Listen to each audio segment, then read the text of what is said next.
Hi, Colleen. Today we are going to do some learning about languages. So we're going to work on two languages. One of those languages is French, which I speak pretty well. I lived in Montreal for 3 years. I did French immersion, so I've had a lot of experience speaking French. And then the other language we're going to try out is Swedish, which I speak not as well. In fact, my mother-in-law is the one who speaks Swedish much better than I do, and she has taught me a few words, and I'm going to try those words out with you, and we'll see how that goes. So we'll work on learning those pieces a little bit together. We're going to start with a word that is really pretty simple. You actually probably know this word. In English, it is hello. So when you're saying hello, in French, you have a lot of options.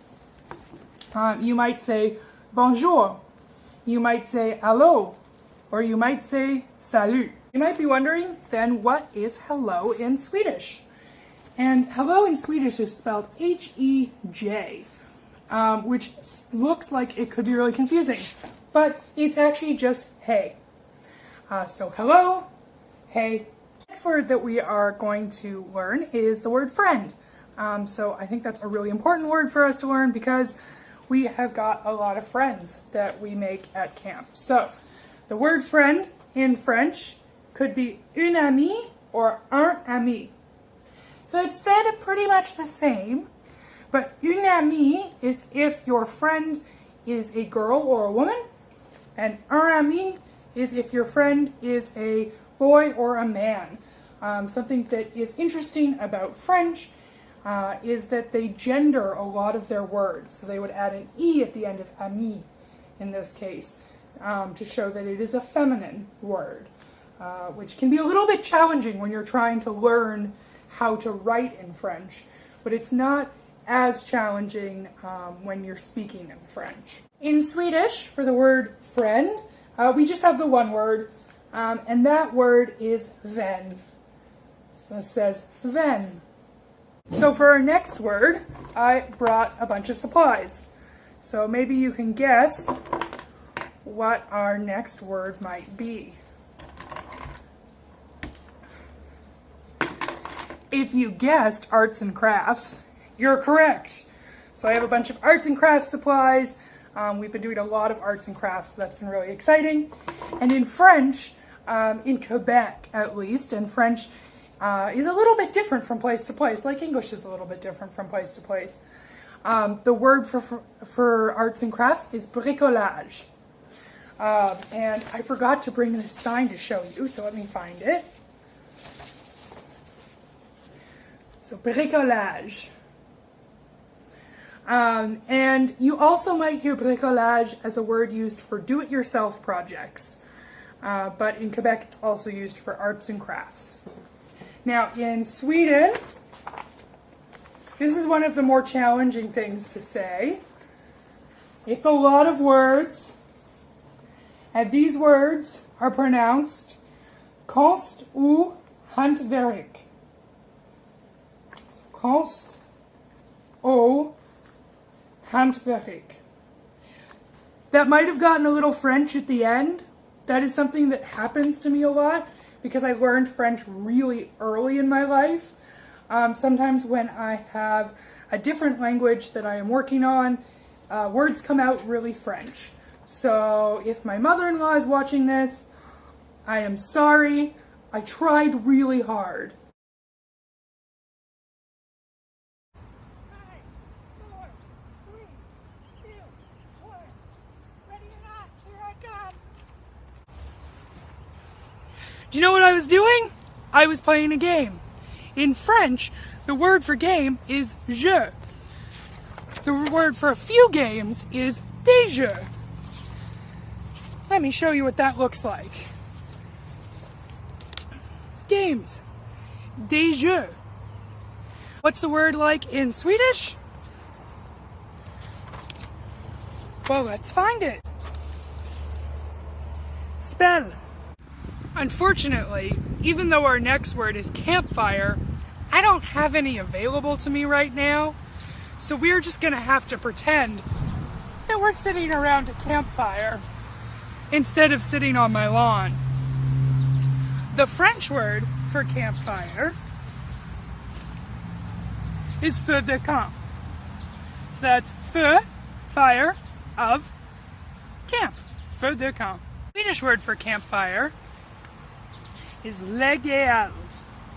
I find Swedish more complicated, but that's because I haven't had a chance to learn a lot of Swedish. One of the most important things that we do around a campfire is sing. In Swedish, the word for song is låt. And I know that looks like an A, but that special little accent on top changes the pronunciation. In French, things get a little bit complicated because the word for song can be a few different things at camp. So it could be une chanson. And une chanson is something you would hear on the radio. It's a song that's often secular, which means that it doesn't have to do with religion. At camp, we also might sing un chant. And a chant is a word for hymn. And those are songs that are more religious. So if we were singing the Great Big Moose song, it would be a chanson. But if we were singing Father, I Adore You, it would be un chant. Maybe you can hear the birds around me right now. What they're doing is also un chant, rather than a chanson. So a bird also does un chant. When we're singing Father, I Adore You, we're singing a song about God. In French, God is the word Dieu. Dieu. Where in Swedish, the word God is good. God is good. Hi. Bonjour. Hey. I am a tree. Un arbre.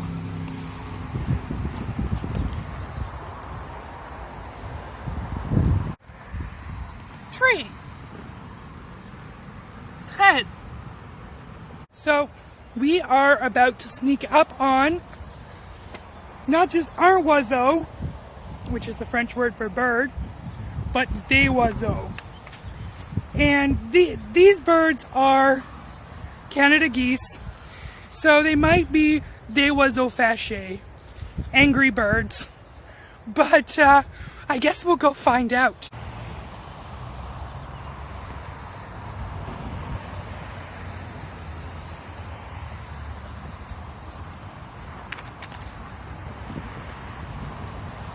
In Swedish, these are fågel. The thing that we're going to do while we learn some languages is we're going to learn a song that's in a whole bunch of languages. And this is a song that we often sing around our camp de feu, our campfires. And it's a lovely song. It's called We Are Marching in the Light of God, or Sia Hamba. And we're going to sing it in a few different languages. So Sia Hamba is Zulu, and it is the original language that this song was in. We will also sing it in French, Nous marchons dans la lumière de Dieu. In English, We Are Marching in the Light of God. In Spanish, Caminamos en la luz de Dios. And then it's not in Swedish, unfortunately, but an interesting fact is that it was a Swedish choral conductor who originally arranged this song in English for English-speaking folks to enjoy it. So this is how that song goes. We are marching in the light of God. We are marching in the light of God. We are marching in the light of God. We are marching in the light of God. We are marching, marching, we are marching, oh, we are marching in the light of God, the light of God. We are marching, marching, we are marching, oh, we are marching the light of God. Sia hamba kukenyen cuencos, sia hamba kukenyen cuencos. Siahamba kukin yani cuencos. Siahamba yani cuencos. Siahamba, siahamba, oh siahamba kukin yani cuencos. Cuencos, siahamba, siahamba, oh siahamba kukin yani cuencos. Caminamos en la luz de Dios, caminamos en la luz de Dios. Caminamos en la luz de Dios, caminamos en la luz de Dios. Caminamos, vamos, caminamos, oh, caminamos en la luz de Dios. Caminamos, vamos, caminamos, oh, caminamos dans la luz de Dios. Nous marchons dans la lumière de Dieu. Nous marchons dans la lumière de Dieu. Nous marchons dans la lumière de Dieu. Nous marchons dans la lumière de Dieu. Nous marchons, marchons, nous marchons. Oh, nous marchons dans la lumière de Dieu. Nous marchons, marchons, nous marchons. Oh, nous marchons dans la lumière de Dieu. So hopefully you were able to sing along with me a little bit. And hopefully we'll be able to sing more of that in the future. So that was Marching in the Light of God. In Spanish, Caminamos en la luz de Dios. In French, Nous marchons dans la lumière de Dieu.